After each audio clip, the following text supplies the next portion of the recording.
Assalamu alaikum wa rahmatullahi wa barakatuh. Ashhadu an la ilaha illallah wahdahu la sharika lah wa ashhadu anna Muhammadan abduhu wa rasuluh.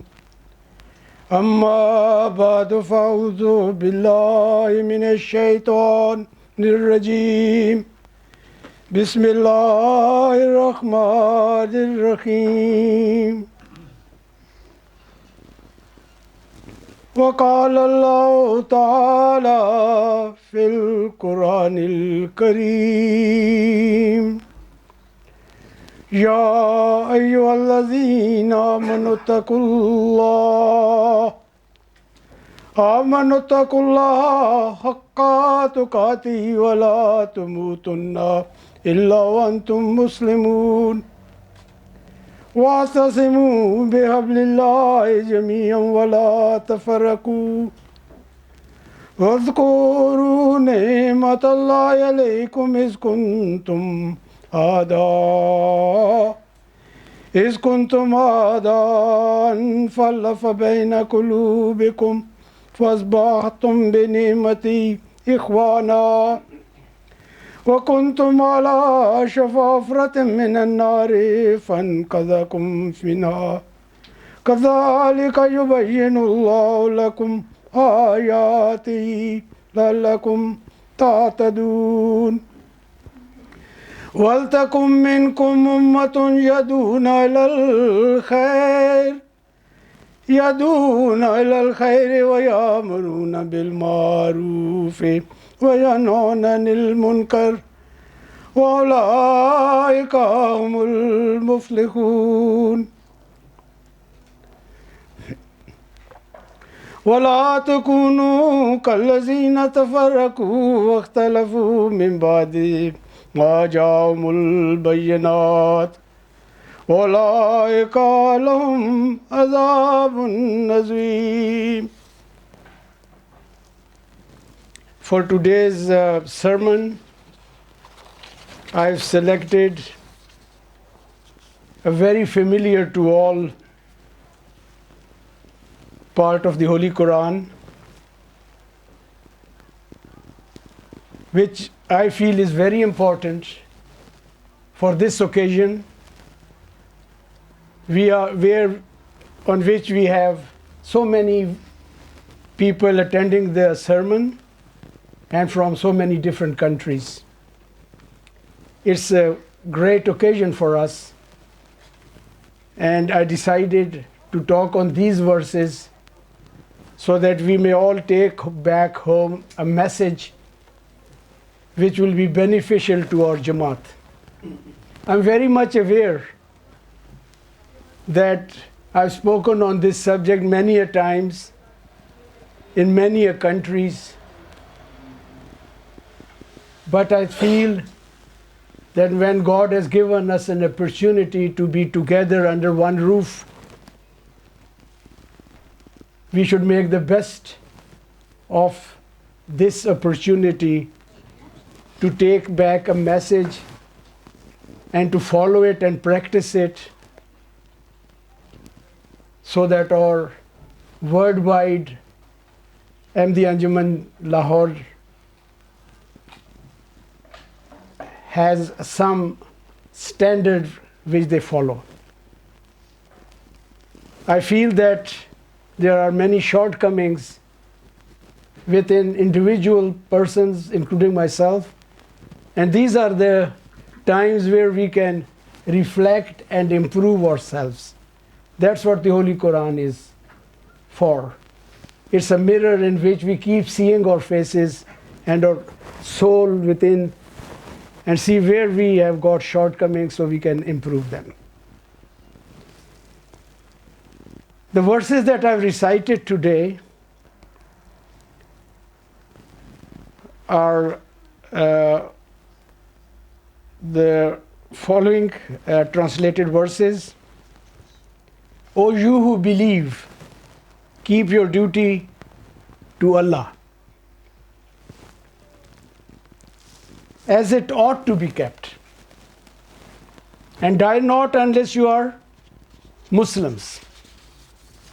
Muslim also means in a state of submission to Allah. And hold fast by the covenant of Allah altogether, and be not disunited. And remember Allah's favor to you when you were enemies, then He united your hearts, so by His favor you became brethren. And you were on the brink of a pit of fire, then He saved you from it. Thus Allah makes clear to you His messages that you may be guided. And this verse is very important, and we must reflect on it, because we claim that this verse applies to us in the present age. And from among you there should be a party who invite to good and enjoin the right and forbid the wrong. And these are they who are successful. And be not like those who became divided and disagreed after clear arguments had come to them. And for them is a grievous chastisement. So the message is very clear, self-explaining. And if I said go home and reflect on these verses, I should be saying something very right. Whatever verses of the Quran we read, we must reflect on them. And that's what I've been calling an interactive Quran reading for many years now,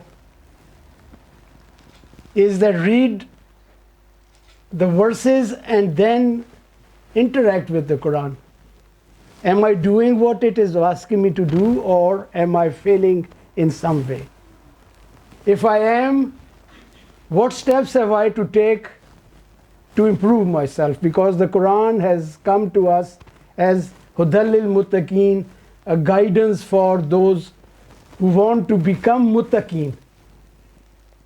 Muttaqeen means that people who fear that they may go wrong or go against what the Quran tells them to do. That is what Allah is asking them to do. These verses lay out a vision of our Jamaat, because we claim that these were for us. So why do we say that in the first place? Because they do lay out the vision of our Jamaat in the light of the Holy Quran. So if we claim that these verses are for us, and then we don't reflect on them, then we are doing something awfully wrong in our lives.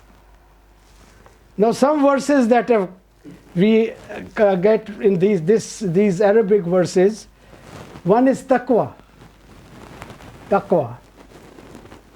which means a full submission to Allah.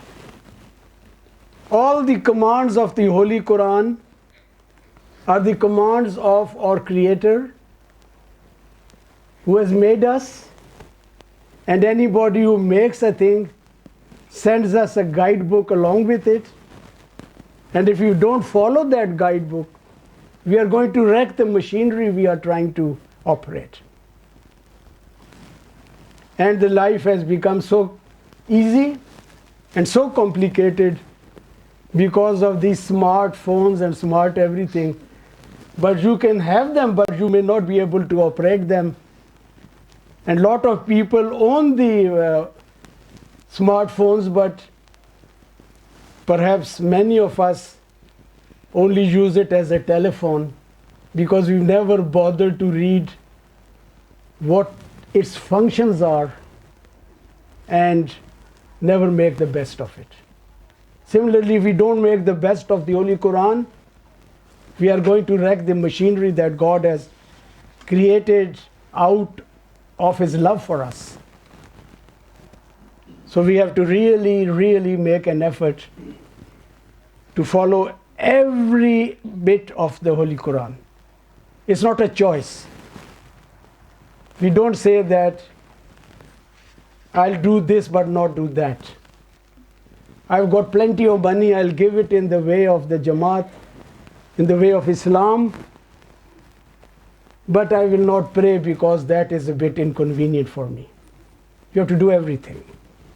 And after God saying, Allazina yu'minuna bil ghaibi, He says, wa yuqimuna as-salata. After the belief in the ghaib, the unseen, the God, the first thing that He says is, they maintain the prayer. So we can't go beyond this very first line of the Al-Baqarah as it's written in the Holy Quran. If we were reading it interactively, we would sit back really seriously and ask ourselves, are we maintaining the prayer? And the big mirror on the wall would say, no, you are not. So that's the time to decide, yes, now I will. That's what it's all about. Taqwa needs full submission to Allah. It has been referred to as fear, those who fear their God. God is not God is not someone who is feared like we fear a ferocious animal or something dangerous to our life. He is the one who gives us our life. It's not that type of fear that is being mentioned here. It's the fear out of love for God that by not obeying Him, we may be offending Him in some way. We don't want to offend Him. That's what the fear is all about. So we have to seriously say to ourselves, we will obey Allah's commands and follow the noble example of His last prophet, Prophet Muhammad sallallahu alaihi wasallam. He has sealed the prophethood by his claiming to be a prophet. And no other prophet will come. No new prophet will come. No old prophet will come. Number two, message is unity. That is holding Allah's rope in togetherness. Now I'll expand on this as we move along. And thirdly, remembers Allah's favors. As we sit here as a group, crowded in this place, which once in a while falls short of its capacity because so many people have come. What favor can we think of at the moment? The one I can think of is that we have been so lucky that we have recognized the Imam of this age, the Mujaddid of this age, a person who came and played the role as was envisaged of a Masih Maud and a Mahdi Maud. We are so lucky. We have to thank Allah for it. If we had not recognized him, we would have been as ignorant as the people we see who talk, give sermons, give speeches, and I think even an ignorant person like me feels that what they are saying is nothing comparable to anybody from the Jamaat here giving a sermon anywhere in the world. Then we have to spread Islam. That's our mission. And we have to avoid tafarruqa, creating dissension among people. Everybody who creates dissension thinks he is not doing it, somebody else is doing it. Because everybody is Mr. Perfect. But we have now to reflect as a Jamaat. It's easy to disagree, and but tafarruqa means creating dissension. And there's a difference between these two words, ikhtilaf, difference of opinion, which is good for a Jamaat. If the ikhtilaf is done in the proper way, it's good for the Jamaat. But the tafarruqa, creating dissension, is harmful and cuts the rope of the unity, rope of Allah that we are talking about through this sermon. These verses are significant for our Jamaat, as we claim to be the people who, in the spirit of this verse, were established so we may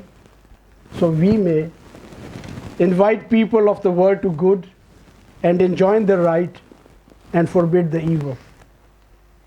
But it becomes necessary that if you are out there telling the world to become good and enjoin right for them, enjoin the rightful things for them, you have to be good and rightful yourself.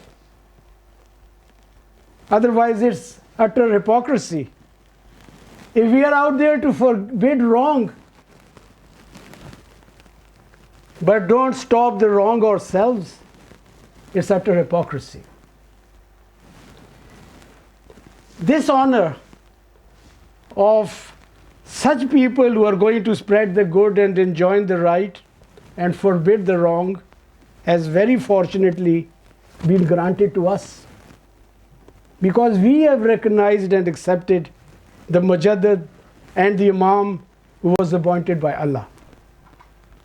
We could have been as ignorant, as abusive to him, as aggressive to him, and thus be harming Islam, but Allah has been gracious to us that He has made us join this Jamaat, and for that we must thank Allah every moment of our life. We must pray in one of our prostrations at least and thank God every day that we are Ahmadis and ask Him to help us become Ahmadis. Islam says, Quran says, Ya ayyuhallazina amanu, aminu. Oh, those who believe, believe. It commands believe. So I can say, those who call themselves Ahmadis, be Ahmadis then. He was chosen by Allah to form a Jamaat whose role would be carry out a mission aimed at guiding people to defend and spread Islam, which was at that time in a very weak state. It's still in a very weak state, I'm afraid to say. As far as I see, nothing has changed with the Muslims at the moment. They are still calling each other's kafir. They are at each other's throats. That's not what Islam wanted. Islam wanted submission and service to Allah. So I see the harm that is coming these days is from rejection of an Imam of Allah. Because rejecting an Imam doesn't make anybody a kafir.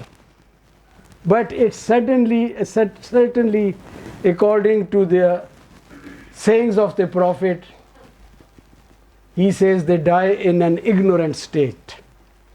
They're not kafirs, but they're ignorant. And it's the ignorance that's harming the world today. Whatever is happening is the result of ignorance. So I'm not going to go in the history of how when Mirza Ghulam Ahmad Sahib came, Islam was in a very pathetic, very poor state. Because they were helpless, they couldn't defend themselves, they were not knowledgeable enough. And they were faced with the missionaries, countless missionaries being called from England to convert people into Christianity. And nobody had an answer to the objections raised against Islam or insults hurled on the Prophet of Islam by the missionaries and Hindus joined together at that time. If you have no reply, you just say, okay, I'll join them. I can't answer them, so they must be right. It was Mirza Ghulam Ahmad who gave us this victory over them. And the whole Islamic world should be grateful to him. But unfortunately, he was rejected. Jazakallah Badlu Sahib. Those who accepted Hazrat Mirza Ghulam Ahmad Sahib as a Mujaddid became the ones on whose shoulders was placed the duty of inviting people to good and enjoining the right and forbidding the bad. So we have to have some sort of standard setting. It's a need of the time to have a strategy.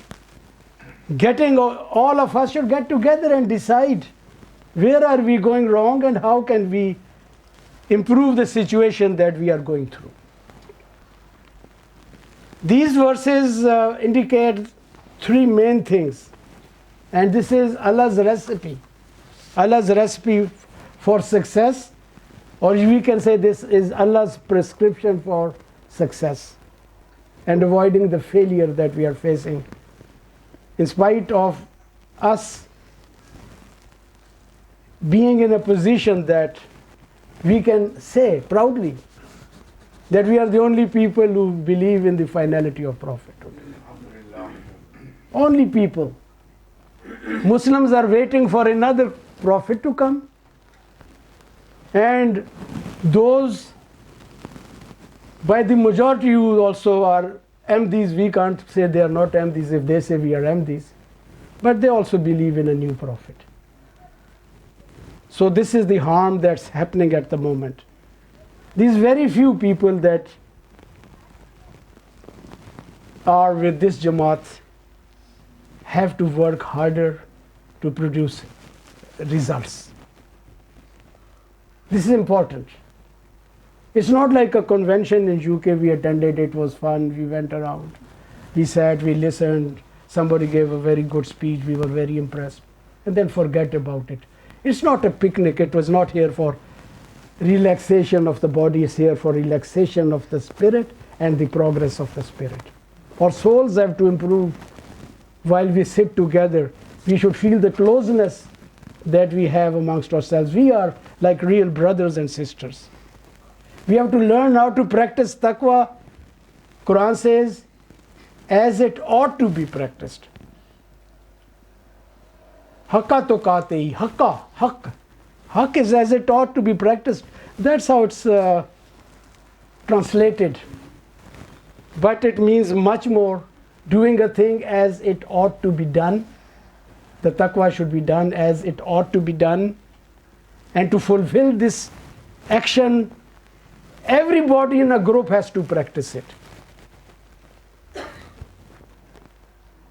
And everybody has to do it together. And everybody has to do it all the time. It's not like 5 people in 100, 5% people are doing something right and the others not. That's where the strength is lost. So we have to do it together, propagate as a team, avoid divisions and disagreements among ourselves. And when a person undertakes to spread the truth, he will face difficulties. That's natural. Prophet Muhammad sallallahu alaihi wasallam was Siddiq, he was Amin. And the day he claimed that he has been granted prophethood, up came the stones and thorns were placed in front of him. These things have to happen. So we don't have to be touchy and sensitive that a person in school said you are a Mirzai. You should hold your neck high. My neck has got some vertebral problems, so I can't hold it very high, but that's how you should feel. You should feel at the time that he's called me a Mirzai, I've got a compliment for having recognized a certain Hazrat Mirza Ghulam Ahmad. And his ignorance, he calls me a Mirzai. He should have called me an Ahmadi, because this name was given to me by after the name of Muhammad sallallahu alaihi wasallam, whose other name was Ahmad sallallahu alaihi wasallam. But I should not forget that Ahmad sallallahu alaihi wasallam had certain qualities, almost qualities of perfection a man can attain. And therefore, we should try to follow those qualities, practice those qualities. Otherwise, calling oneself an Ahmadi and not living the life like Prophet Muhammad sallallahu alaihi wasallam lived, his humility, his honesty, his truthfulness, his love for humanity, all those qualities come in him, and therefore they come in all the Ahmadis, should come in all the Ahmadis. Difficulties will be there. So, Hazrat Mirza Ghulam Ahmad Sahib foresaw this when he took the pledge of his followers. One of the things he asked us to pledge on was, and I'll quote, that he, the one who is taking the pledge, that he shall remain faithful to Allah under all circumstances, alike in prosperity and adversity, in pleasure and pain, in times of bliss and affliction, that he will resign himself to God under all conditions, and will cheerfully bear all hardships. We get a little hardship and we run away from the Jamaat, and humiliations in his way, and that in the hour of trial he will not turn his back, but will step onwards. Hazrat Sahib has said, anyone who abandons truth from fear of men is unable to differentiate between wrath of Allah and the opposition of men. It is understandable because it's human nature to protect what is dear to one. But it usually is a choice of worldly things that a man chooses. And or Ba'ath also includes that he will regard the religion and its honor and sympathy for Islam dearer to him than his own life. His wealth, his honor, his children and kith and kin. So that standard has been laid for us. And a very salient part of the actual pledge, these are conditions, the 10 conditions as they are called. A salient part of the pledge is, and take this as a take home message with you, it is, I will hold religion over the word. Are we doing it? Are we really the Ahmadis that the Quran foretold? وَآخَرِينَ مِنْهُمْ, those who will come later and are not with the Prophet at the time. And Abu Hurairah asked, who are these people who will come after? And Hazrat Mirza Ghulam Ahmad placed his hand on the shoulders of Hazrat Suleiman Farsi and said, it will be from his children or generation or progeny. And then Hazrat Mirza Sahib turns out to be Farsiul Nasl, and that is known to all of us. So, if anything you find is harmful for the Jamaat, stop it immediately. And the Quran summarizes those harmful things in 4 verses of Al-Hujurat, the 49th chapter of the Holy Quran. The apartment says it's called 49th chapter of the Holy Quran. And these may be summed up as that we should not ridicule other people, we should not find faults with other people, we should not call them by nickname, we should not be suspicious of people, we should not spy, and we should not backbite. Backbiting is so disliked by Allah that He says it is like eating the flesh of one's dead brother. And yet the most favorite spare time occupation we have is backbiting. Give the khutbah a time to finish, because somebody behind the camera is looking at me with a frown. If it finishes, give yourself 2 minutes, and one of the or the other will be backbiting straight away. Let's resolve we shall not backbite, and not be proud of being from a certain family, certain tribe, because we can't be proud of that. We have to be proud of being muttaqeen, practicing taqwa. And I must say the only thing we can be proud of is that we have brought brothers and sisters who are trying their best to practice Islam in its original form as was foretold. One important point, Allah says, die not unless you are submissive. We don't know the time of our death, so that means being submissive to Allah is a 24/7 job. We can't say we'll be submissive today or not, because next 10 minutes, next 10 seconds may be the last moments of one's life. Then we come to the rope of Allah. Allah says, hold fast to the rope of Allah. Rope has been defined as many things. Out of them, Quran is the most defined thing, that this rope of Allah is the Quran.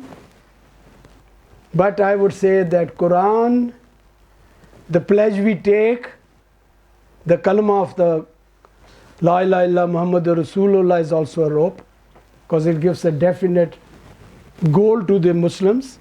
And our Bai'at pledge of a Jamaat is also a rope of Allah.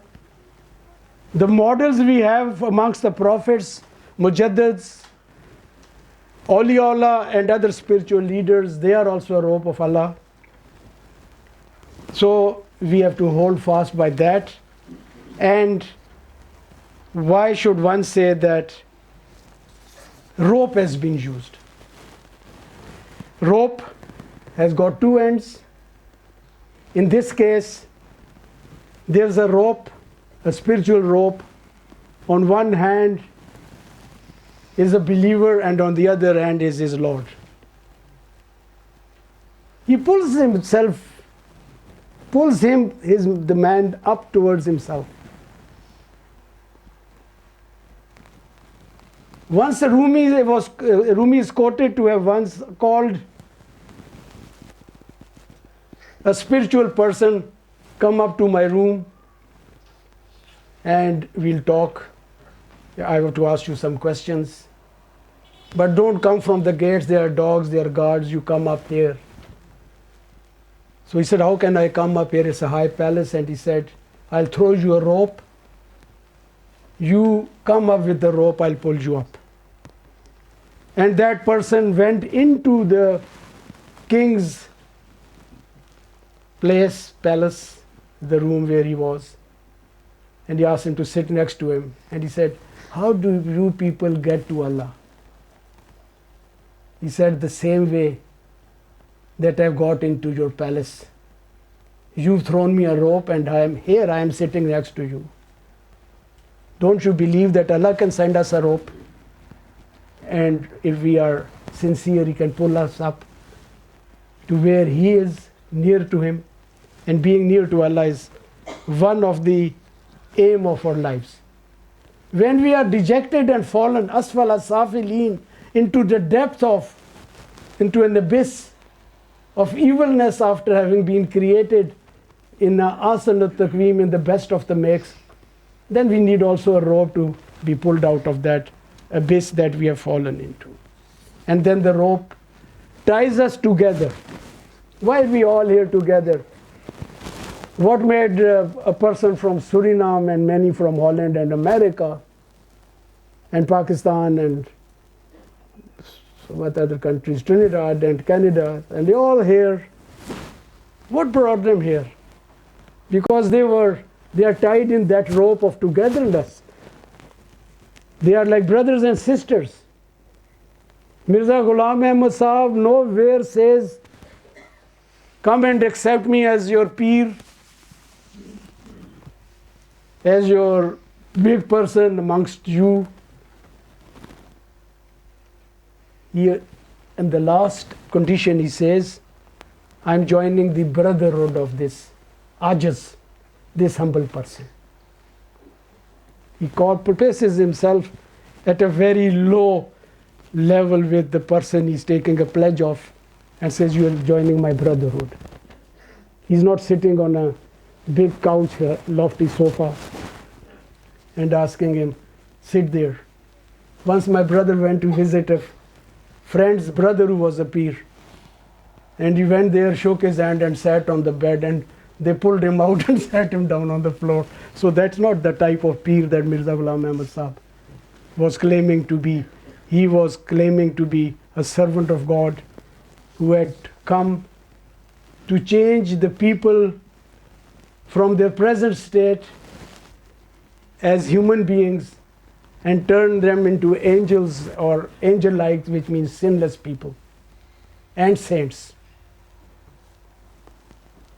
So I would like to finish here and say that if this message is digestible, please digest it.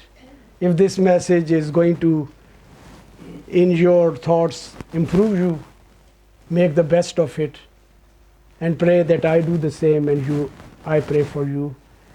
Allah make these oncoming days successful and useful and fruitful, and they have an objective that we achieve. It's not like a music festival or a big show of award giving ceremonies. It's a time for getting together, feeling the souls together, and taking messages where we can and following them to improve our lives. And there's somebody here, this is written in Dutch, so I will read it. There's a boy who was 10 years yesterday, and he's 11 while he's sitting here. So what's happened overnight? He is a young boy, Shajif. I said it's written in Dutch, Shajif, and Shajif is 11 years today. It's his birthday, and we hope that on this birthday, like all the others here, he resolves to be a great Muslim child, and then a great Muslim youngster, and a great Muslim man, and then a great Muslim buzurg, inshallah. Because I've seen their family very closely, observed them. I've stayed in their house for up to 5-7 days at a time, and everybody is involved in Islam. Let's all be like that. The whole Jamaat should be holding on to that rope to gain togetherness, and avoid all the things that we do that we shouldn't be doing. Ameen summa ameen. Barakallahu lana wa lakum fil Quranil Azim. Wa nafa'ana wa iyyakum bil ayati wa zikril hakim. Innahu ta'ala jawadun karimun malikun barrufur rahim.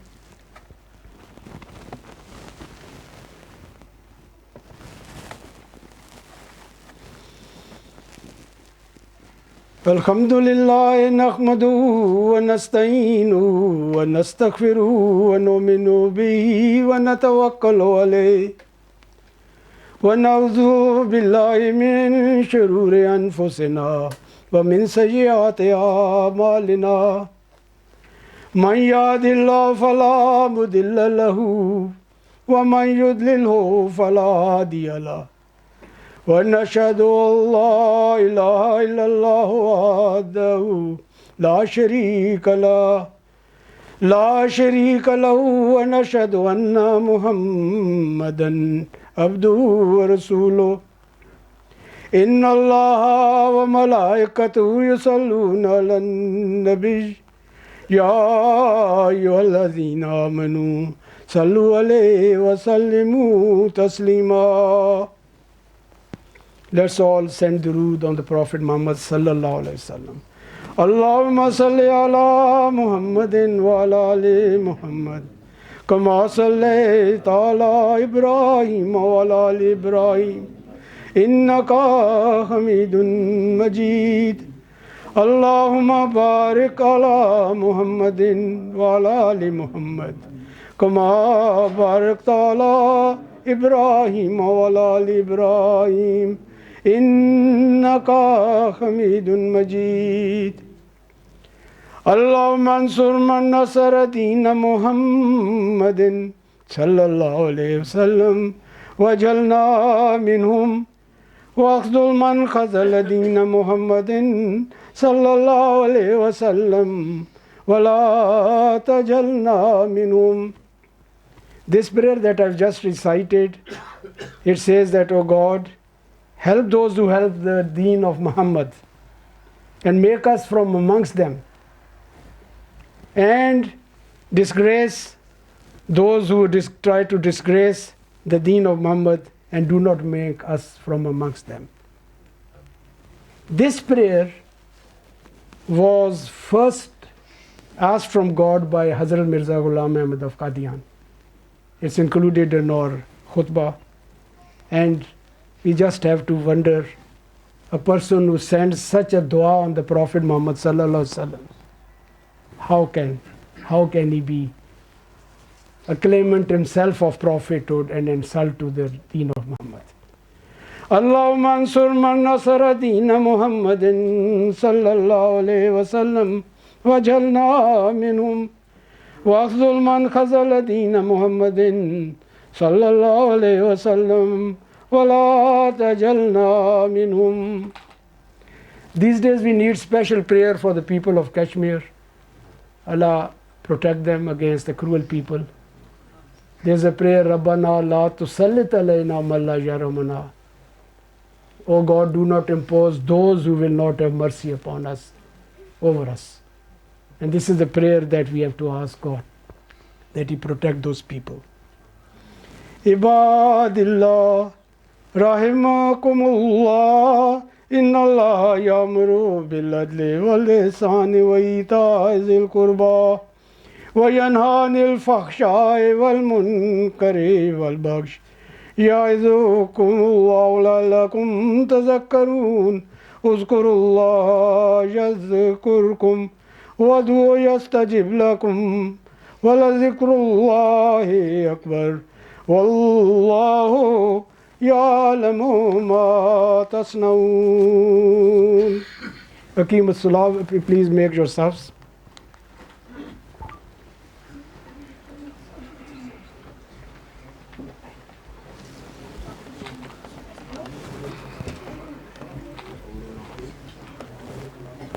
मुझे तो बाहर ही जाना पड़ेगा.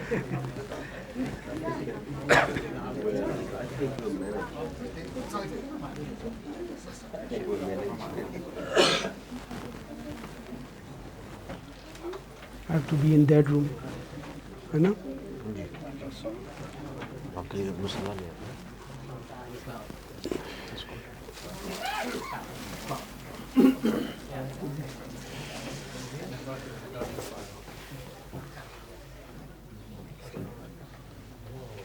الله أكبر الله أكبر أشهد أن لا إله إلا الله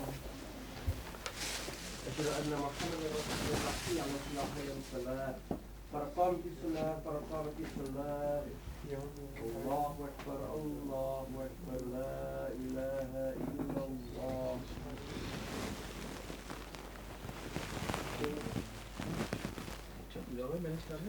क्या हाल है subs बन गई हैं सारी दोनों तरफ एक आप एक बंदा यहाँ हाँ यहाँ पे तो एक ठीक है डोर है थोड़ी सी अगर जानवर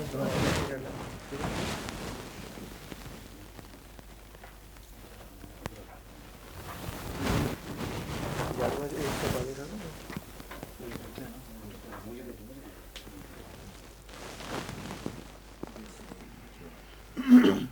रेडी थोड़ी सी और आगे करना सजदा तो ही जाता है फिजिकल सजदा is very easy it's inner सजदा दैट मैटर्स यू ओके बिस्मिल्लाह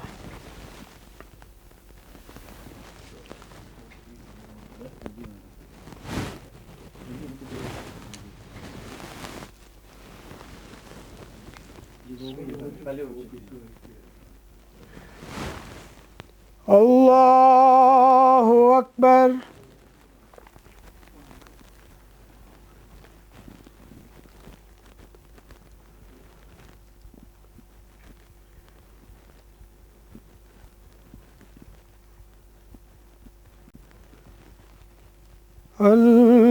अल्हम्दुलिल्लाहि रब्बिल आलमीन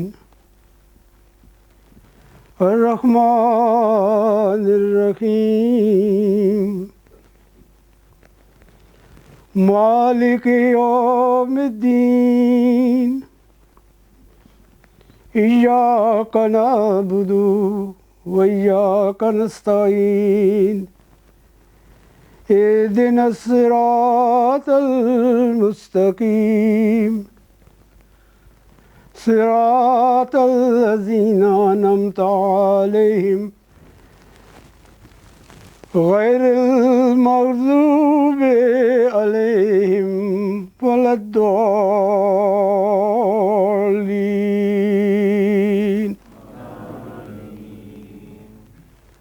ला युकल्लिफुल्लाहु नफ्सन इल्ला वुस्अहा लहा मा कसबत व अलैहा मक्तसबत रब्बना ला तुआखिज़ना इन नसीना औ अख्ताना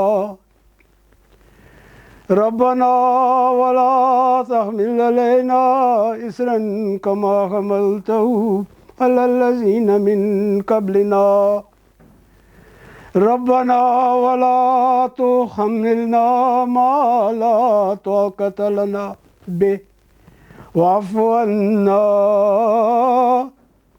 वग़फ़िर लना वरहमना अंता मौलाना फंसुरना अलल क़ौमिल काफ़िरीन अल्लाहु अकबर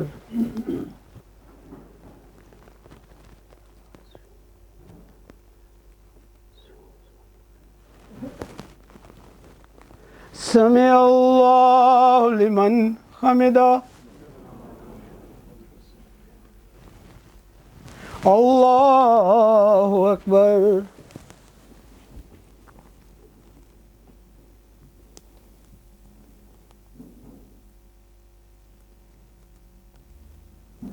अल्लाहु अकबर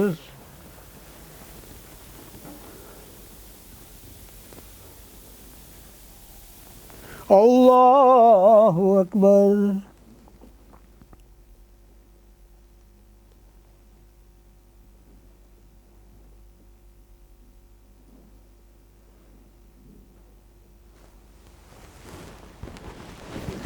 अल्लाहु अकबर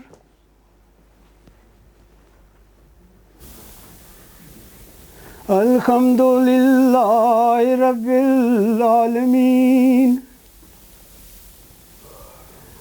अर्रहमानिर रहीम مالك يوم الدين إياك نعبد وإياك نستعين اهدنا الصراط المستقيم صراط الذين أنعمت عليهم غير المغضوب عليهم ولا الضالين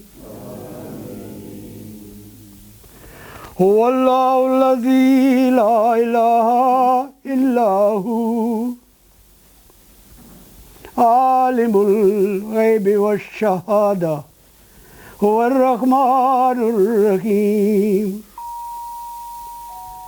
هو الله الذي لا إله إلا هو الملك القدوس السلام المؤمن المهيمن العزيز العزيز الجبار المتكبر سبحان الله عما يشركون هو الله الخالق البارئ المصور له الأسماء الحسنى يسبح له ما في السماوات والأرض وهو العزيز الحكيم الله أكبر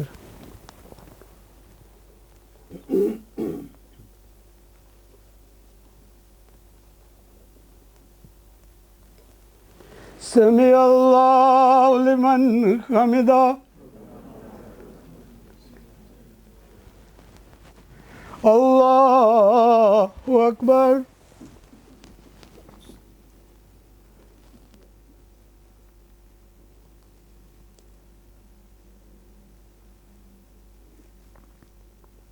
الله أكبر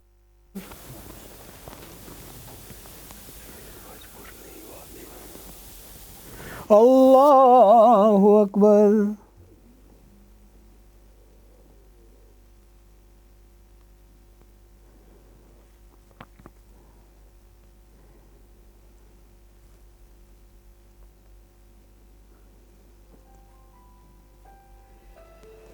الله أكبر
السلام عليكم ورحمة الله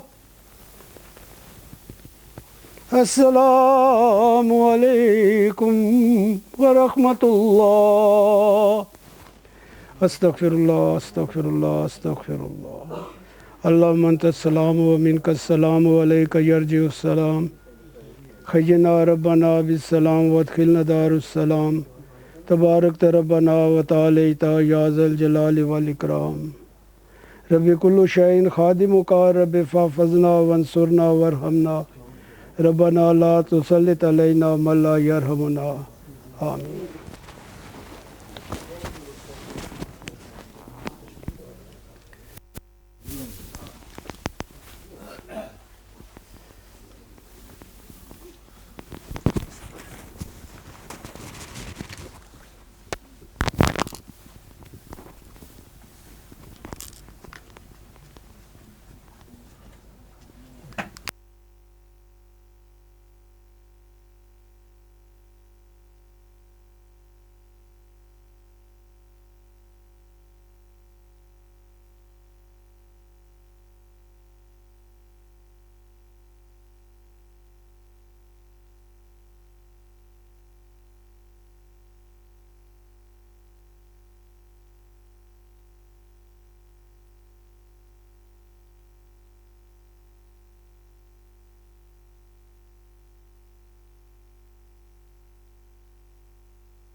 Repeat of announcement because the mic was off.